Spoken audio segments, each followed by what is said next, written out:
Hello, everybody. Welcome back to the Footballing View. This is the team I believe Brazil should choose, while Ancelotti should choose in order to win this World Cup. Yeah, I think Ancelotti he fixed a lot of the mistakes that happened in the first game, so this team is going to be a bit similar. But I am building a team for the latter rounds, not like now. This is a team for the latter rounds. So yeah, let's just go straight into it. Why not? Goalkeeper is obviously Alison Becker. Um, it's just a case of, well, he is a really good goalkeeper, but he's struggled with injuries definitely. He's a very injury prone goalkeeper. Um, Anyone wanna let me know what's happened with Edison? I probably should have done a bit of research on Edison before this vid, before I started recording, because Edison, I have no clue what's happened to him after he's left Man City. Don't know where he's gone, don't know what's happening with him. But I'm wondering why he did not get the call up. Is he injured? Does he not want to play? But did Ancelotti just not call him up?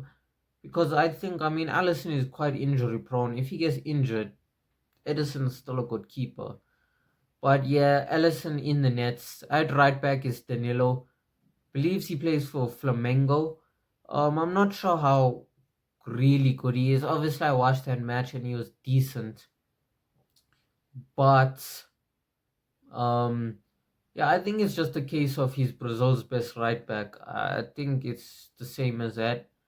I mean, the two centre backs is Gabriel and Marquinhos. Gabriel's not had the greatest start. I mean, I saw something the other day. Arsenal players are just not doing well in this World Cup. Martinelli, Trossard, yeah, they're not doing well at all in this World Cup. But yeah, Marquinhos, good centre back. Would you say he's world class? I think he's creeping up there. He probably is world class in this economy, in this football market. He is probably world class. Maybe 20 years ago, when John Terry, Rio Ferdinand were around, Maldini was around, he wouldn't have been. But I think in this economy, he definitely is.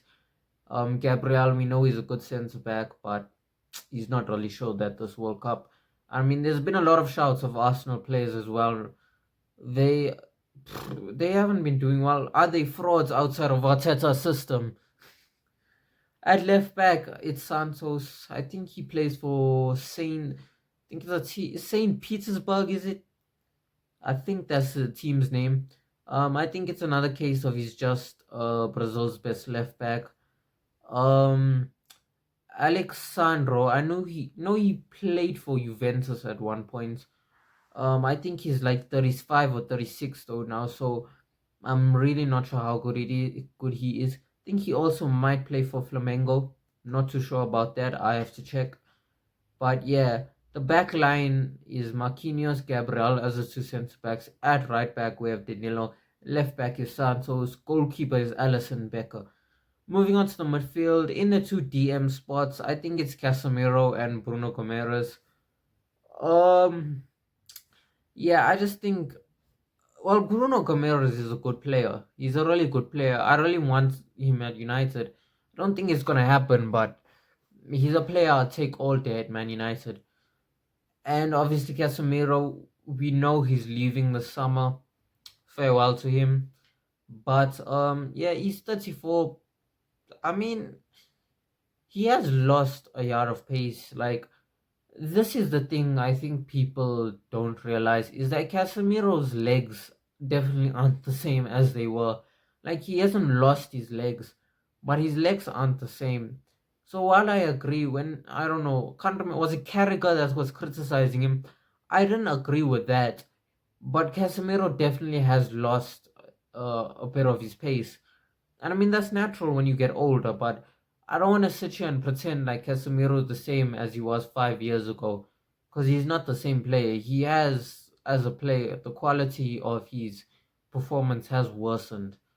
But that doesn't mean he can't have a good performance. He just has to play football in a different way now. He has to position himself in a different way. He has to, on the ball, he has to do different things. But I think Casemiro. See, the problem with Brazil's midfield, right, is Bruno Gomes, Casemiro. They're great defensive midfielders, but Casemiro can't play a full 90. Well, he can, but he's not gonna play a full 90 almost every single game. He'd be finished. He'd be absolutely finished. Like when he gets home, he might not be able to walk if he tries to play full 90s in this World Cup consistently. Genuinely, it's he can't play. But yeah, I think they definitely have a lack of midfield quality. Fabinho, I have no idea how good he is. I mean, my last memory of Fabinho is that terrible season at Liverpool. I think it was Klopp's second last season. But yeah, Klopp's seventh year. I know it's Klopp's seventh year.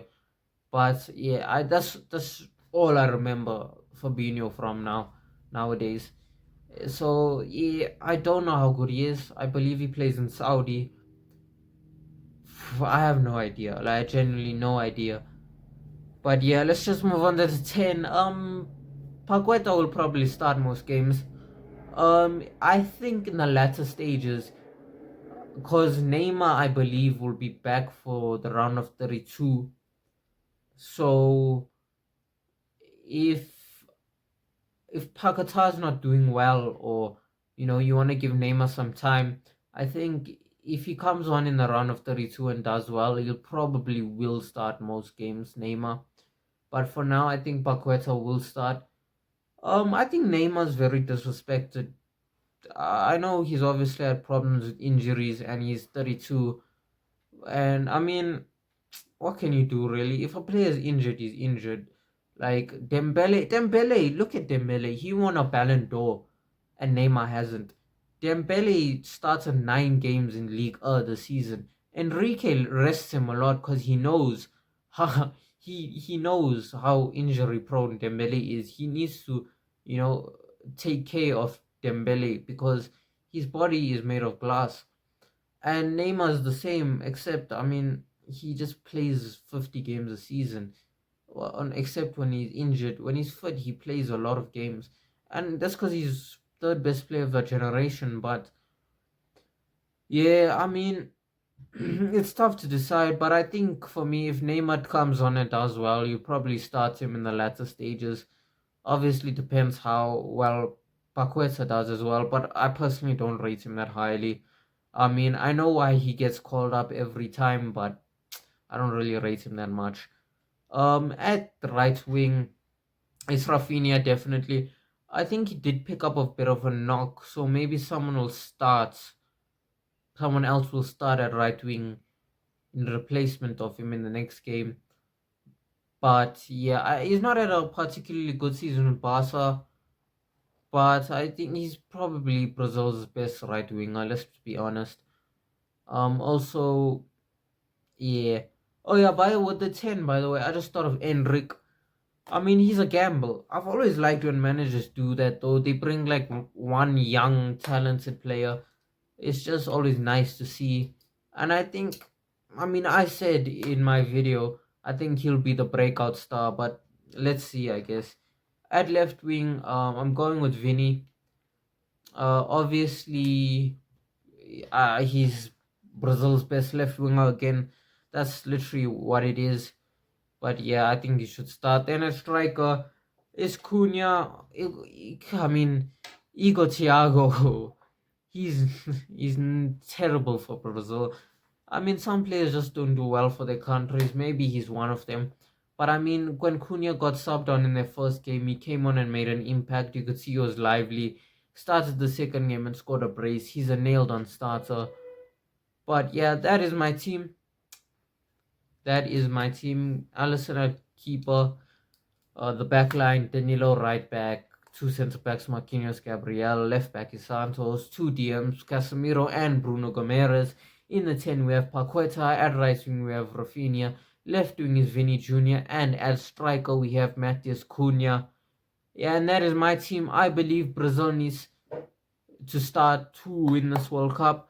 It's pretty much the same team that played last game. I just offer a few more talking points and insights. But yeah, let me know what you think in the comments. Maybe offer a bit more insight.